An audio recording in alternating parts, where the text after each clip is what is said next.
Bonjour, kia ora, comme on dit en Nouvelle-Zélande, et good day en Australie. Bienvenue dans le 12e épisode du podcast Voyage au bout du monde avec Antipode Travel. Je m'appelle Sandrine et j'habite en Océanie depuis plus de 20 ans. J'ai créé ce podcast pour vous aider à préparer votre voyage en Australie et en Nouvelle-Zélande. Dans chaque épisode, je vous fais découvrir une région, je vous emmène hors des sentiers battus et je partage avec mes invités l'actualité de ces deux destinations.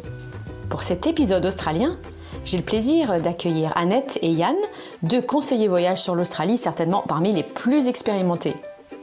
Annette est basée à Cairns et elle nous parle des Master Reef Guides, ces guides qualifiés qui vous font découvrir la Grande Barrière de Corail d'une autre façon. Avec Yann, on vous présente les différentes façons de visiter l'Australie en groupe avec un guide francophone, pour ceux qui ne veulent pas conduire ou qui préfèrent être accompagnés et bénéficier de l'expertise d'un guide local. Pour le mot du jour, Lucie a choisi le boomerang. Et on retrouvera Annette pour ses coups de cœur à Cairns pour vivre comme une locale. Allez, c'est parti pour ce 12e épisode. Alors j'ai le plaisir d'accueillir dans cet épisode Annette depuis Cairns. Bonjour Annette. Bonjour Sandrine. J'ai la chance de travailler avec Annette pendant quelques temps juste après la pandémie et je crois qu'elle est restée, elle fait partie toujours de la grande famille Antipode Travel. Hein. Ah oui, une fois qu'on est passé par Antipode, on ne peut plus oublier. En tout cas, je suis ravie de t'entendre déjà via ce podcast et puis je pense que tu vas nous raconter plein de choses sur la région dans laquelle tu habites depuis près de 20 ans, je crois, qui est Cairns, dans l'état du Queensland en Australie. Oui, c'est ça. J'aime beaucoup cette région. D'abord, c'est très beau. On a la chance d'avoir deux géants du patrimoine mondial de l'UNESCO, la Grande Barrière de Corail et la forêt tropicale humide. Donc, ce sont des paysages superbes. Oui, c'est vrai que c'est magnifique. J'ai eu l'occasion d'y aller plusieurs fois. Et, il fait très chaud chez toi là-bas, hein, Annette ? Oui, il fait très chaud, mais j'aime ces températures tropicales. Eh bien, écoute, on va commencer par justement parler d'une activité que tu nous conseilles quand on est dans la région pour visiter et découvrir le mieux possible la Grande Barrière de Corail. Oui, je voulais te parler du programme des Master Reef Guides. Un programme, en fait, c'est une initiative des autorités du parc marin de la Grande Barrière de Corail. Et en fait, cette initiative forme des guides exceptionnels spécialisés dans la barrière de corail. Donc, quand les visiteurs vont sur un bateau, vous verrez peut-être des guides qui portent des t-shirts, en général, ils sont bleu marine, avec marqué dessus Master Reef Guide. Eh bien, qu'est-ce que ça veut dire ? Ça veut dire que ce guide a suivi une formation très rigoureuse et très, très approfondie. Ils ont approfondi leur connaissance sur l'écosystème marin de la Grande Barrière de Corail, parce que c'est quand même assez particulier comme écosystème. Hein. Ils sont formés sur la conservation, sur les pratiques durables, et ils travaillent en fait en étroite collaboration avec les chercheurs et les autorités environnementales. Et ils apprennent aussi à transmettre ces informations aux visiteurs. Donc c'est de la vulgarisation scientifique, hein. Voilà, c'est cela, oui. Et on sait que quand on connaît quelque chose, on le protège mieux, hein. C'est vrai. Et des fois, il y a des guides qui savent beaucoup de choses, mais qui ne savent pas forcément le transmettre. Voilà, c'est cela, tout à fait. Donc, ces guides, ce sont des guides qui travaillent déjà sur les bateaux, qui vont sur le récif. Et ils sont nominés par leur employeur afin de suivre cette formation très intensive. Et est-ce que, Annette, il y en a certains qui parlent français ? Pas à ma connaissance pour le moment, parce que souvent le personnel francophone qui travaille sur les bateaux, ce sont des gens qui sont ici pour les visas travail-vacances. Donc ils ne sont pas là assez longtemps pour faire cette formation. Bon, il faut continuer d'améliorer notre anglais pour pouvoir profiter des connaissances des Master Reef Guides. Mais Annette, est-ce qu'on a la possibilité, quand on est avec ces guides, d'être vraiment sur le terrain, de peut-être récupérer des données, de faire des analyses? On est un petit peu plus impliqué en tant que visiteur? Oui. Et surtout, il y a un autre programme qui s'appelle Citizens of the Great Barrier Reef. C'est un programme qui demande aux visiteurs de récupérer certaines données, enfin de faire des photos du récif et de les envoyer à cet organisme pour justement voir l'évolution du récif. Parce que c'est vrai qu'on entend beaucoup parler que le récif est mort, il n'y a plus rien à voir. C'est pas vrai du tout. Le récif, comme la nature en dehors de l'eau, subit des cycles, et subit quand il y a des cyclones, évidemment le récif est affecté. Donc ce programme, qui est un autre programme, le Citizens of the Great Barrier Reef, récolte des photos, des informations des visiteurs et analyse tout cela. Et les Master Reef Guides travaillent avec les Citizens of the Great Barrier Reef. Donc, ils sont très impliqués dans tout ce qui est recherche. Ils expliquent ce qui se passe, ce qui se fait en matière de conservation pour le récif. D'accord. Donc vous, en tant que visiteur, vous en apprendrez plus en étant avec ces guides, et vous pouvez aussi récolter des données de votre côté pour participer à la protection de la Grande Barrière. C'est un super programme parce que en général, ce sont des guides qui sont passionnés par leur travail, qui sont passionnés par la Grande Barrière de Corail et qui veulent partager cette passion avec les visiteurs.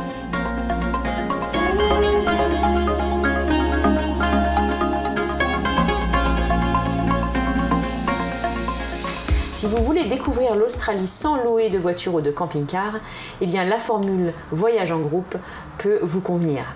Alors notre super consultant Yann va nous expliquer les différentes formules qu'on propose pour découvrir l'Australie en petits groupes. Bonjour Yann. Bonjour Sandrine. Alors, quelles sont les formules de voyage en groupe que nous proposons ? Alors, elles sont quand même assez limitées, mais on a des possibilités de partir en groupe. Donc pour les personnes, comme tu l'as dit, qui ne souhaitent pas conduire ou qui veulent être prises en charge de A à Z, c'est-à-dire qu'elles seront avec un guide francophone du début à la fin du séjour. C'est important de mentionner un francophone parce que bien sûr, il y a de nombreux circuits guidés, mais en anglais. Par contre, il y en a peu en français. Oui, voilà. Donc il y a toujours un nombre limité de guides francophones en Australie. Donc effectivement, cela fait que les options sont un peu plus limitées. Mais elles existent, comme je viens de le dire. Donc on a une formule en particulier qui est un circuit tout regroupé, donc c'est-à-dire que vous seriez avec d'autres passagers donc francophones. Donc ce sont des groupes de maximum 20 personnes, donc c'est rare qu'ils soient remplis complètement. Donc on peut s'inscrire seul sur ce voyage ? On peut s'inscrire seul, oui. Donc il y a des possibilités en chambre individuelle ou en chambre double. On peut faire une demande pour les personnes seules à partager la chambre avec une autre personne. Ça n'est jamais garanti parce que bien sûr il faut trouver une autre personne qui ait envie de partager sa chambre. Mais c'est quelque chose qu'on peut demander. Si vous voulez, vous nous indiquez votre préférence et on essaiera de faire le maximum pour vous trouver un ou une compagnon de voyage. Mais c'est pas garanti. Voilà. Donc le circuit qu'on propose, il n'est pas directement organisé par nous-mêmes. C'est un de nos partenaires francophones en Australie, qui est spécialisé dans les voyages de groupe.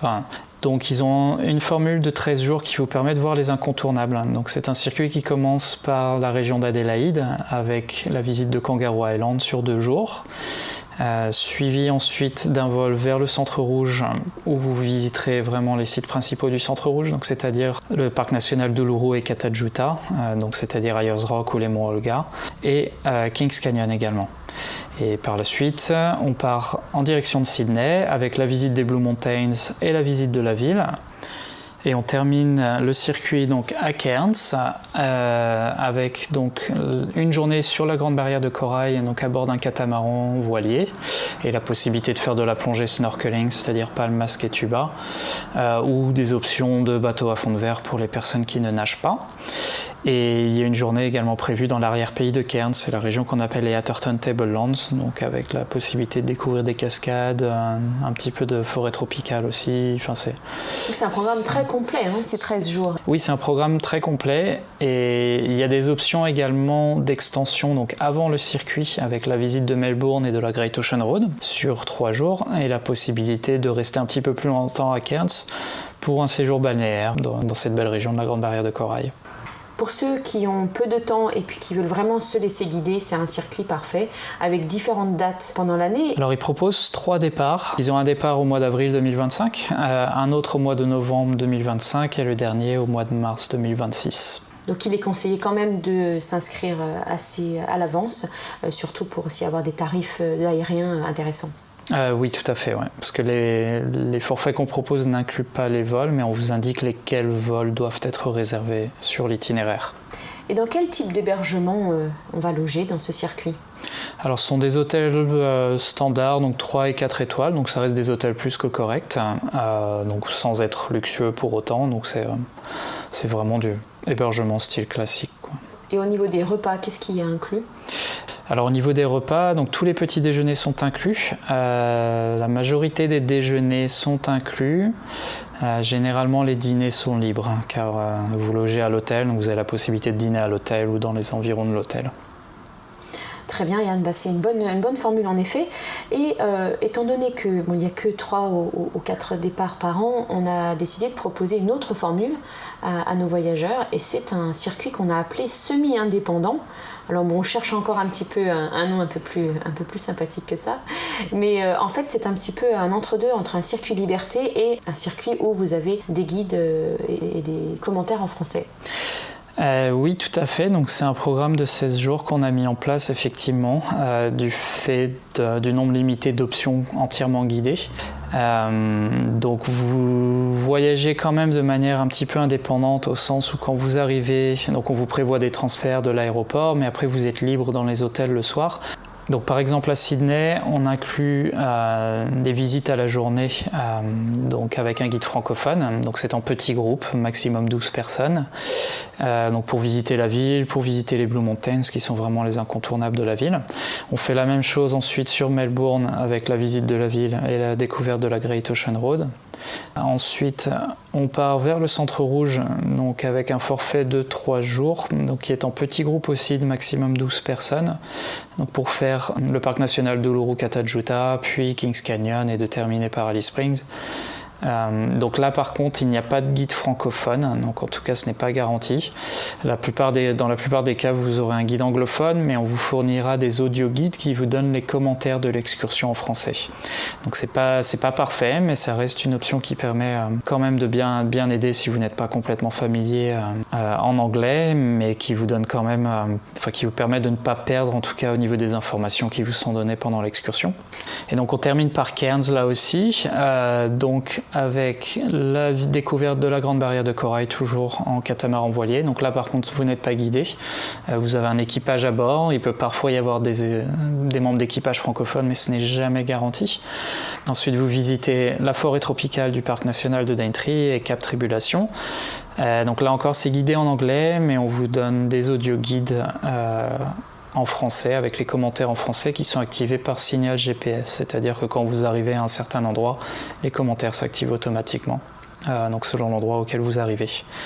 Et puis l'avantage, c'est que même si c'est en partie en liberté, nous on est toujours là, disponible par téléphone s'il y a besoin, en français bien sûr, 7 jours sur 7. Donc vous n'êtes pas complètement laissé à l'aventure, on est là. Oui, tout à fait, on est là pour vous assister en cas de besoin pendant votre séjour. Et puis il y a une dernière formule, Yann, si vraiment vous souhaitez visiter ce pays complètement à la carte et avec un guide francophone ou des guides francophones, rien que pour vous, on peut le faire également. Bien sûr, le tarif est plus élevé, mais c'est quelque chose qu'on peut faire complètement sur mesure, complètement à la carte. Je me souviens avoir organisé ce séjour dans le parc de Kakadu pour des clients venant de Tahiti et on avait fait ces quelques jours avec un prestataire local, avec des nuits sous tente, avec des prestations exclusives et des lodges luxueux. Donc on peut l'organiser également. Très bien, merci beaucoup pour cet aperçu de nos séjours guidés en français. Et puis si vous parlez l'anglais, alors là on a bien sûr toutes sortes d'autres circuits, que ce soit en formule un peu plus aventure ou en formule tout confort ou haut de gamme. Alors voilà, soit vous mettez à l'anglais, soit vous commencez par un circuit en français.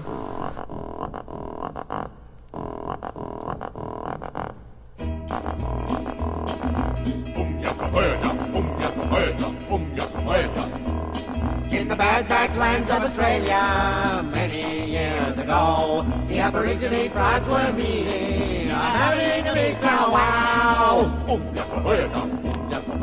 we got a lot of trouble, Chief, on account of your son, Mac. My boy Mac, why? What's wrong with him? Our boomerang won't come back. Your boomerang won't come back? My boomerang won't come back. My boomerang won't come back. I've waved the thing all over the place. Practiced till I was black in the face. I'm a big disgrace, the Aborigine race. My boomerang won't come back. Le mot du jour avec Lucie. Boomerang. C'est un boomerang. Un emblème de l'Australie. Hein. Alors d'où vient le mot boomerang? Ça vient d'une langue aborigène d'une tribu qui s'appelle Turual, qui vivait au sud de Sydney. Puis le mot vient d'une expression boomerang, qui veut dire « reviens bâton ». C'était ce que disaient les aborigènes quand ils voulaient que le boomerang revienne vers eux. Est-ce que le boomerang est censé toujours revenir vers toi? Eh ben non. En fait, la plupart des boomerangs sont pas censés revenir. Donc en fait, il y a deux catégories de boomerangs, ceux qui sont censés revenir vers toi et les autres. Alors les autres, ça servait à quoi? Ils étaient utilisés comme une arme pour chasser et pour pêcher. Les autres étaient plutôt utilisés dans une cérémonie et aussi comme instrument quand ils étaient tapés l'un contre l'autre. Avec quoi c'est fabriqué un boomerang? Ils sont fabriqués à partir de morceaux de branches ou de racines d'arbres feuillus comme l'acacia et l'eucalyptus. Les boomerangs qui ne sont pas censés revenir sont faits en bois dur et les autres en bois plus tendre. Les plus vieux boomerangs retrouvés en Australie dataient de 10 000 ans. Mais on a aussi trouvé des boomerangs sur des peintures rupestres qui dataient de 20 000 ans dans les Kimberley. Ah oui, c'est très très très vieux. Hein. Oui. Mais alors on n'en trouve qu'en Australie? Eh ben non, on en a aussi trouvé en Afrique du Sud, en Inde, aux États-Unis et en Sardaigne.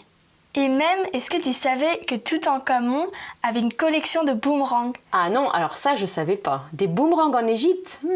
Je me demande ce qu'il dessinait dessus. D'ailleurs, il faut noter que ces boomerangs sont souvent très bien décorés avec des motifs aborigènes. Oui. T'as déjà essayé, Lucie, de lancer un boomerang?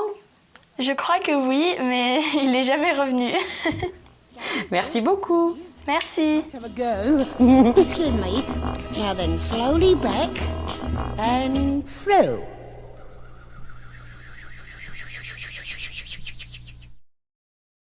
Alors Annette, tu connais très bien les visiteurs francophones et tu sais que ils veulent souvent s'impliquer, ils veulent rencontrer des gens, ils veulent sentir vraiment la vie australienne.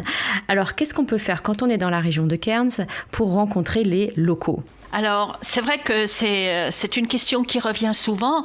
Bon, je trouve que c'est assez difficile quand on ne parle pas bien l'anglais. C'est sûr. Et on sait bien que les meilleures rencontres, en général, ce sont les rencontres fortuites, les rencontres non organisées. Tout à fait. Parler autour de vous, déjà. Commencer par ça, hein, c'est vrai. Oui. Et moi, personnellement, ce que j'aime faire quand je voyage, je vais toujours sur le marché local. Parce que c'est là qu'on rencontre les habitants du coin qui viennent y faire leurs courses, mais on rencontre aussi les vendeurs. À Cairns, par exemple, il y a un super marché. C'est pas petit, c'est un grand marché.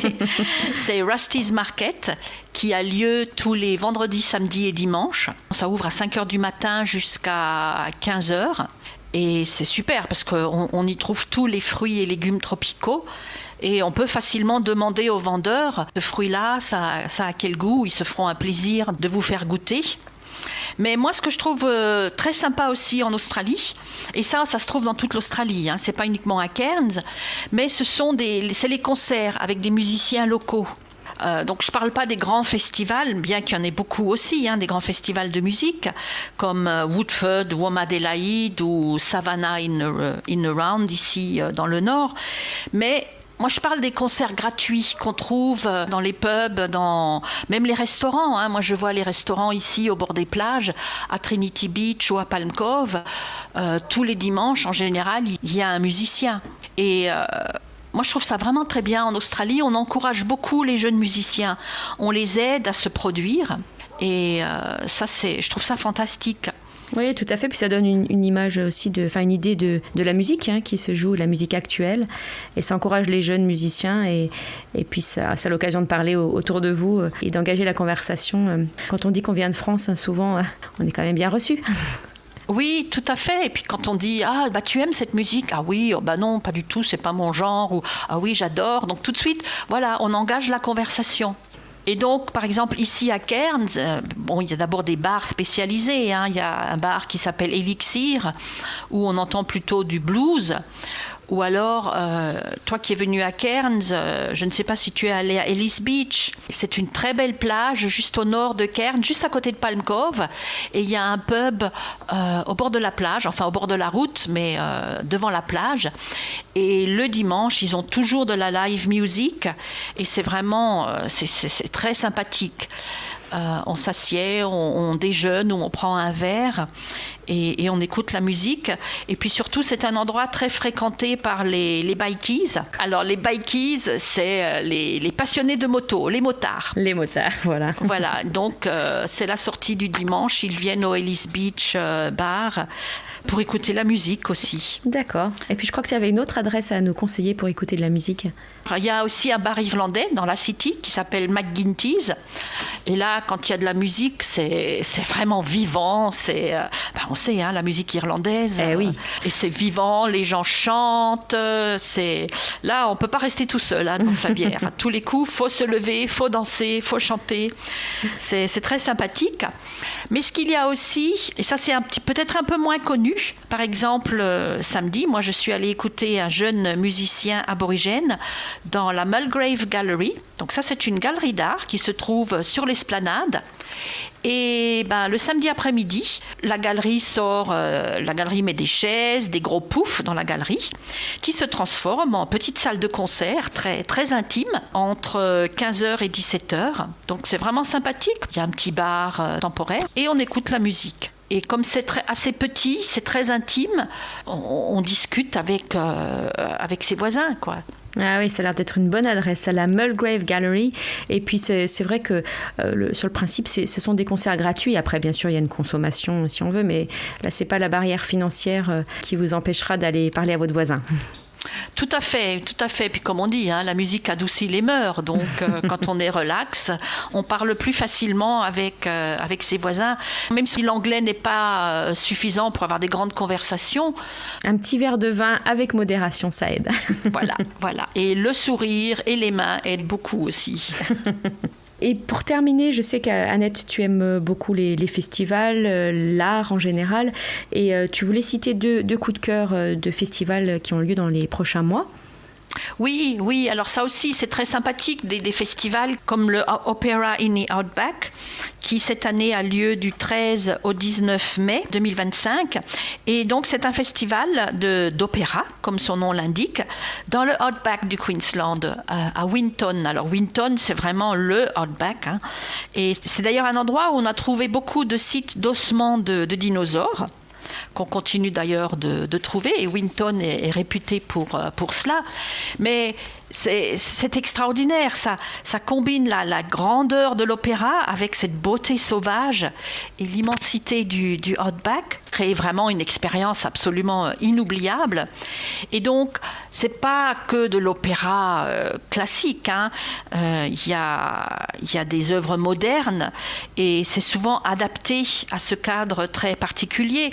Et on mélange aussi les genres, parce que je sais que cette année, il y aura un concert qui mélange l'opéra à la musique country. Donc c'est pour plaire au public sur place. Mais ça attire des gens de toute l'Australie et aussi des touristes qui cherchent une expérience un peu différente. Un dernier coup de cœur à Cairns, là on revient pour un autre type de festival. Oui, alors ça c'est un festival qui a lieu tous les ans également. C'est sans doute mon festival préféré. C'est la Cairns Indigenous Art Fair. C'est le salon de l'art aborigène qui cette année aura lieu du 11 au 13 juillet. 2025. Donc c'est devenu un événement culturel majeur pour célébrer et promouvoir l'art indigène australien. Ce festival rassemble des artistes, des collectionneurs, des experts, des amateurs d'art qui viennent du monde entier pour acheter les œuvres des artistes de toute l'Australie. Ça permet surtout aux artistes aborigènes locaux de toute la région autour de Cairns de présenter leurs œuvres. Donc on peut rencontrer les artistes, on peut échanger avec eux. Voilà, on peut échanger avec eux. Il y a une exposition qui, cette année, de nouveau, aura lieu au Centre des Congrès de Cairns. Mais ce que moi, je trouve super, c'est que pendant toute la semaine, en fait, il y a des concerts gratuits, il y a des ateliers, il y a des conférences, et puis les artistes se promènent en ville. Donc, il y a vraiment une ambiance très sympathique et un mélange de cultures. Et moi, je trouve ça... C'est un moment très sympathique en fait. Eh bien, on invite tous nos auditeurs à aller à Cairns, donc du 11 au 13 juillet. Et puis, ils pourront peut-être te rencontrer, Annette. Moi, je serai à la Cairns Indigenous Art Fair à tous les coups. Oui. Chaque fois, je dis, alors là, j'achète rien cette année. Je ne dépense pas d'argent cette année. Eh bien, non, c'est pas possible. Mais tu as une assez grande maison pour avoir toutes les œuvres d'art, Annette. J'ai bientôt plus assez de place sur les murs. Ah ben écoute, c'est formidable d'avoir comme ça tes bons plans et tes coups de cœur dans ta région. Merci beaucoup d'avoir participé à cette émission. Et puis j'espère que tu auras l'occasion de revenir nous parler, peut-être sur d'autres sujets, Annette. Eh ben, c'est avec grand plaisir, Sandrine. Merci beaucoup, bonne continuation et Merci. Puis bonne fête. À bientôt. À bientôt.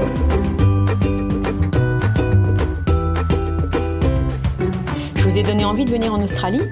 Vous voulez rejoindre un tour guidé ou vous préférez la liberté d'un autotour ? Contactez-nous et profitez de notre expertise pour organiser votre voyage sur place. Rendez-vous sur le site www.antipode-travel.com. Vous pouvez retrouver les références de cet épisode dans les notes. Ce podcast vous a plu ? Alors n'hésitez pas à vous abonner et à le partager autour de vous. Laissez-moi des commentaires, des étoiles. J'aimerais beaucoup savoir ce que vous pensez de ce podcast. Et en attendant, je vous dis à bientôt pour un prochain épisode.